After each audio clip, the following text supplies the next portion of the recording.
శరన్నవరాత్రుల్లో ఏవైతే జరుగుతాయో, ఇక్కడ మనకి దశమహావిద్యల అవును రూపాల్లో తల్లి. పూజలు అవును. చేస్తుంటారు. అవును. దాని గురించి అమ్మవారు 10 రూపాలు తీసుకున్నది అని చెప్పాను. ప్రధానమైనటువంటి రూపాలు. 2, 3 కథలు చెప్తారు. అంటే 2, 3 సందర్భాలలో ఆమె ఈ 10 రూపాలను తీసుకున్నది అని. మొదటిదేమో దుర్గమాసురుడు అనేటువంటి రాక్షసుడు ఆమెతో యుద్ధం చేసేటప్పుడు అతడు పారిపోతూ ఉన్నాడు, యుద్ధం చేయలేక 10 దిక్కులలోనూ. ఒక్కొక్క దిక్కుకి వెళ్ళేటప్పటికి ఆమె ఒక్కొక్క రూపంలో ప్రత్యక్షమైంది. అలా 10 దిక్కులలోనూ కూడా అమ్మవారు 10 రూపాలలో ఆమె దర్శనమిచ్చింది. 10 చోట్ల కూడా అతడు యుద్ధం చేయడానికి ప్రయత్నించటం, ఓడిపోయి వెళ్ళిపోవటం, చివరికి 10 రూపాలు కూడా ఒకే రూపంగా మారి అతన్ని సంహరించటం అనేటువంటిది జరిగింది. అది కాక ఒకసారి పరమేశ్వరి అయినటువంటి పార్వతీదేవి శివుడి గురించి చెప్తూ, శివుడు ఆమెను తన ఇంటికి వెళ్లకుండా అడ్డగిస్తే ఆమె 10 దిశలలోనూ అన్ని చోట్ల ఉన్నటువంటిది నేనే, నన్ను నువ్వు ఎటువైపు నుంచి అడ్డగించగలుగుతావు అన్నట్లుగా ఆమె ఆ రూపాలు ధరించుకున్నట్టుగా ఇంకొక చోట కనిపిస్తూ ఉన్నది. ఈ 10 రూపాలలో కూడా మనం దేవి పేర్లు గమనిస్తే కాళీ, తార, చిన్నమస్త, భైరవి, బగళాముఖి, ధూమావతి, మాతంగి, షోడసి, కమలాత్మిక, భువనేశ్వరి 10 రూపాలు మనకు కనిపిస్తున్నాయి. ఇందులో నేను మీకు ధూమావతి దేవి గురించి చెప్పాను. అవును. మామూలుగా దేవతలందరినీ కూడా చూస్తే స్త్రీదేవతల్ని కొంతమంది ఇప్పుడు వారాహి, ప్రత్యంగిర ఉన్నారంటే సింహముఖమో లేకపోతే వరాహముఖమో కలిగి అమ్మవారు కనిపిస్తున్నది. అసలు ముఖమే లేనటువంటి దేవతను ఎప్పుడైనా చూసారా? తల లేనటువంటి దేవత. చిన్న మస్త అంటే చిన్నమైనటువంటి మస్తకం, తల ఆమె మొండెం మీద ఉండదు, చేత్తో పట్టుకొని ఉంటుంది. ఆమెను అసిరమ్మ అని కూడా పిలుస్తారు, వజ్రవైరోచిని దేవి అని పిలుస్తారు అమ్మవారిని. ఆ రూపంలో కూడా దశమహావిద్యల్లో అమ్మవారు కనిపిస్తూ ఉంటుంది. దానికి కూడా ఒక కథ చెప్పారు. ఆమెకి 2 చెలికెత్తలు ఉన్నారు, వర్ణిని, డాకిని అని. వాళ్ళు ఒకసారి ఆకలికి తట్టుకోలేక ఆకలమ్మ అంటే ఉండండి ఏదో ఒకటి తీసుకొస్తానంటే లేదమ్మా మేము భరించలేకుండా ఉన్నాము అని అంటే, అప్పుడు అమ్మవారు తన శిరస్సును తాను ఖండించుకొని ఆమె శరీరంలో నుంచి 3 రక్తపు ధారలు వస్తూ ఉంటే చెరొక ధార వాళ్లకు ఇచ్చి తను మరణించకుండా ఉండటం కోసం ఒక ధారను తానే తీసుకున్నట్లుగా. అంటే తల్లి ఎలా అయితే తన రక్తాన్ని పాలుగా మార్చి పిల్లలకు ఇచ్చి వాళ్ళని పెంచి పోషించి పెద్దది చేస్తుందో అమ్మవారైనా సరే అని త్యాగానికి గుర్తుగా ఆ దేవతను గురించి వర్ణిస్తారు. ఇలాంటి ప్రధానమైనటువంటి రూపాలు మనకి దశమహావిద్యా రూపాల్లో కనిపిస్తూ ఉన్నాయి. రాబోయే శరన్నవరాత్రులలో రోజుకొక అవతారం చొప్పున అమ్మవారు అనుగ్రహిస్తూ ఉంటుంది. ఇక్కడ మొదటి రోజున షోడశి అలంకారం అంటే లలితాదేవి. ఆమె మొదటి రోజున మనకి ఇక్కడ దర్శనం ఇవ్వబోతూ ఉన్నది. దీర్ఘ సుమంగళి యోగాన్ని ఇచ్చేటువంటి దేవత, ఆనంద స్వరూపమైనటువంటి దేవత. కష్ట నష్టాలను, బాధలను, దుఃఖాలను పోగొట్టి మనశ్శాంతిని, ప్రశాంతతను ఇచ్చేటువంటి దేవత. ఈ రోజుల్లో చాలామందికి అన్నీ ఉన్నా మనశ్శాంతి ఉండటం లేదు, అది ఇస్తుంది లలితాదేవి.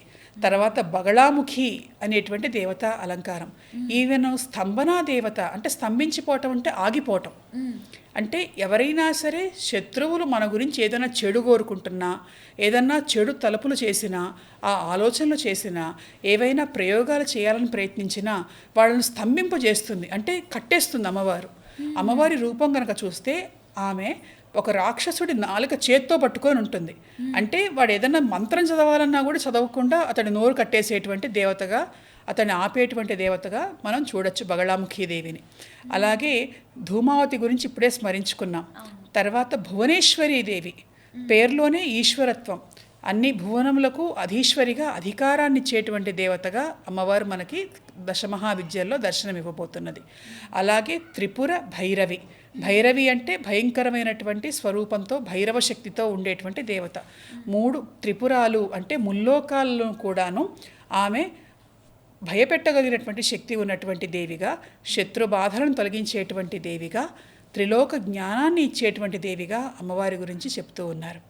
అలాగే మరొక దేవత ఉన్నది తారాదేవి అని చెప్పి. శ్రీరామనవమి రోజే ఈమె కూడా జన్మించినటువంటి రోజు. అందుకే రాముడి మంత్రాన్ని రామ తారకనామ మంత్రము, తారక మంత్రము, తరింపజేసే మంత్రము అంటారు. ఆ తారాశక్తి వల్లే అని కొంతమంది చెప్తూ ఉంటారు. ఇందాక మీరు స్త్రీలు మంత్రోపదేశం చేయొచ్చా అని అడిగారు ఒక మాట. ఈ తారాదేవి మంత్ర విద్యలో ఒక ప్రత్యేక సంప్రదాయం ఉంది. స్త్రీలు మాత్రమే మంత్రోపదేశం చేయాలి, స్త్రీ కనుక మంత్రోపదేశం చేస్తే ఈ మంత్రదేవత తొందరగా పనిచేస్తుంది అని ఉత్తర హిందుస్థానంలో ఒక సంప్రదాయం ఉన్నది. ఆ సంప్రదాయం మన వైపు కూడా వచ్చి కావ్యకంఠ వాసిష్ఠ గణపతి ముని అనేటువంటి ఒక మంత్రసిద్ధుడు, ఆయన దగ్గరికి ఎవరైనా సరే తారామంత్ర ఉపదేశం కోసం వస్తే ఆయన తన భార్యతో ఇప్పించేటువంటి వాడు తారామంత్రం. అలా స్త్రీలను మంత్రగురువులుగా కూడా ఈ శాక్తేయం మనకి చెప్తూ ఉన్నది. ఆమె విద్యకు అధిదేవతగా తారా నీల సరస్వతిగా, మామూలుగా సరస్వతీదేవి అంటే తెల్లగా ఉంటుంది, ఈమె నీల సరస్వతి నల్లగా ఉండేటువంటి దేవతగా, చదువునిచ్చేటువంటి దేవతగా అమ్మవారి గురించి చెప్తారు.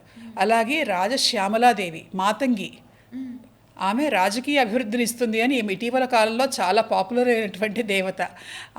ఆమె కూడా అంతే, లోక వశీకరణ శక్తిని, అధికారాన్ని, ఐశ్వర్యాన్ని అనుగ్రహిస్తుంది. ఇలా ఈ విద్యలన్నిటిలో కూడా మొట్టమొదటి విద్య ఏమిటి అంటే కాళీదేవి. ఆమె కాలాన్ని శాసించేటువంటి దేవత. మా టైం బాగుండట్లేదు అంటారు, టైం బాగుండాలి అంటే కాళీని ఆరాధించండి అని చెప్తున్నది మన తంత్రం. అయితే ఇక్కడ ప్రధానమైన విషయం మీరు చూడండి, దశ అవతారాలు అనొచ్చుగా అమ్మవారి కూడా దశ మహావిద్యలు అని ఎందుకు అనాలి? ఏమిటి మహావిద్య ఏమిటి? విద్య అంటే చదువు కదా, అంటే విత్ అంటే తెలుసుకోవటం, విద్య అంటే తెలుసుకునేది. ఎలాంటి విద్య? మహావిద్య. మహా అంటే గొప్పదైనటువంటి విద్య అని ఒక అర్థము. మహమితి బ్రహ్మ అంటే బ్రహ్మస్వరూపం, అంటే ది అల్టిమేట్ డివైన్ ఏదైతే ఉంటుందో డివినిటీ, దాన్ని బ్రహ్మస్వరూపము అని అంటాం. అమ్మవారికి సంబంధించినటువంటి మహత్తరమైన తెలుసుకోగలిగినటువంటి జ్ఞానాన్ని ఇచ్చేటువంటివి కాబట్టి దశ మహావిద్యలు అన్న పేరుతో పిలుస్తూ ఉన్నారు ఈ 10 కూడాను. అమ్మ, ఇప్పుడు ఇది చూస్తున్న మన యూటీవీ ప్రేక్షకులకి ఈ మొత్తం కూడా ఈ నవరాత్రులు కూడా ఏదైనా జపించడానికి ఒక మంత్రం చెప్పగలుగుతారమ్మా? అంటే మామూలు చిన్నపిల్లలు స్కూల్కి వెళ్ళే వాళ్ళు, కాలేజ్కి వెళ్ళే వాళ్ళు కూడా దేవుడితో ఏది చదువుకోవచ్చు? మంత్రం అనేటువంటిది యూట్యూబ్లో ఛానల్స్లో చెప్పేది కాదు తల్లి. అయినా మొన్న ఒకసారి గ్రహణం కోసం చెప్పాను.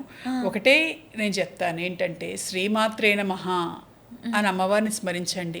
శ్రీమాత అంటే ఆ తల్లిని ఎవరైతే స్మరిస్తారో అమ్మ అడగకుండానే అన్నీ ఇచ్చేస్తుంది, మనసులో స్మరించండి చాలు. కాబట్టి ఈ దసరాలలో అమ్మవారిని మాత్రే నమః అంటే శ్రీమాతకు నమస్కారం చేస్తే దేవత సంతోషిస్తుంది, అన్నీ కూడా అనుగ్రహిస్తుంది. తప్పకుండానమ్మా. అమ్మ, ఇది ముత్యాలమ్మవారు ఈ గ్రామ దేవత కదమ్మా, మరి ఇక్కడ ప్రతిష్టాపించడానికి ఇక్కడ మనము శక్తిపీఠం స్థాపన చేసినప్పుడు తల్లి, ఇదొక పెద్ద చరిత్ర అవుతుంది మనం కనుక చెప్పుకుంటే. ఇక్కడ మీకు శ్వేత వారాహిదేవి కనిపిస్తుంది. ఈ ప్రాంతంలో ఇంకెక్కడా లేదు దక్షిణ భారతదేశంలో. ఉత్తర భారతదేశంలో ఒక కాశీలో ఉన్నది పాతాళ వారాహిదేవి, అక్కడ కూడా శ్వేత వారాహి కాదు, నల్లగా ఉంటుంది అమ్మవారు. ఇక్కడ ఈ దేవాలయం కట్టాలని అమ్మ సంకల్పించింది తల్లి. ఇక్కడ దేవాలయం పనులు జరుగుతూ ఉన్నప్పుడు నేను ఇక్కడికి రావటం జరిగింది. ఇక్కడ ఊరిలో గ్రామ దేవత ముత్యాలమ్మ. ఆమె ఇక్కడ ఒక సంవత్సరంలో ఒకసారి కొంతమంది ఒంటి మీదకి వస్తుంటుంది అని నమ్ముతారు. వచ్చినప్పుడు జరిగేవన్నీ చెప్తూ ఉంటుంది, చెప్పేవన్నీ జరుగుతున్నాయి కాబట్టి వచ్చినటువంటిది దేవత అన్న విశ్వాసం అందరిలోనూ ఉన్నది. ఆమె అన్నది, నేను కొత్తగా ఇక్కడ గుడి కడుతున్నారు, నేను వెళ్ళి అక్కడ ఉంటున్నాను, నన్ను పూజ చేసుకోవడానికి మీరు అందరు ఇక్కడికి రండి అని అన్నది. ఆ విషయం వచ్చి మన వాళ్ళు చెప్తే ఇక్కడ క్షేత్ర పరిపాలకురాల్లాగా ముత్యాలమ్మను స్థాపించడం జరిగింది. ప్రతిరోజు కూడా తొలి పూజ ముత్యాలమ్మకే. రేపటి నుంచి దేవీ నవరాత్రులు ప్రారంభమవుతున్నాయి. ముందు వచ్చేటువంటి అమావాస్య మహాలయ అమావాస్య, ముత్యాలమ్మ జాతరతోటే ఇక్కడ నవరాత్రులను మనం ప్రారంభం చేసుకుంటూ ఉంటాం.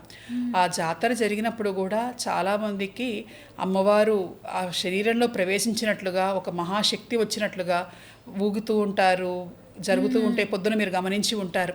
అంతేకాకుండా ఈ మహాలయ అమావాస్య రోజున ముత్యాలమ్మకు అభిషేకం మొదలు పెట్టంగానే ఆమెలో ఆ దేవి కళ అనేటువంటిది ప్రత్యక్షంగా చాలామందికి దర్శనమిస్తూ ఉంటుంది. అలా ఇక్కడ ముత్యాలమ్మను అన్ని కోరికలు తీర్చేటువంటి దేవతగా, ఈ క్షేత్రాన్ని పరిపాలించేటువంటి దేవతగా మనం పూజించుకుంటూ ఉన్నాము. ఆమెకు ఇష్టమైనటువంటి రీతిలో కోలాటాలు, డప్పులు, కొమ్ముబూరలు, వేపాకులు, అలాగే గుమ్మడికాయలు, 100 కిలోల పరమాన్నము, 100 కిలోల పులిహోర, అలాగే పెరుగన్నము, ఇవన్నీ కూడా మనం నైవేద్యం పెడతాం. అంతేకాకుండా అమ్మవారి భక్తులు వచ్చి వాళ్ళు ఇక్కడ స్వయంగా పొంగలి వండి అమ్మవారికి నివేదన చేస్తూ ఉంటారు ఈ రోజున.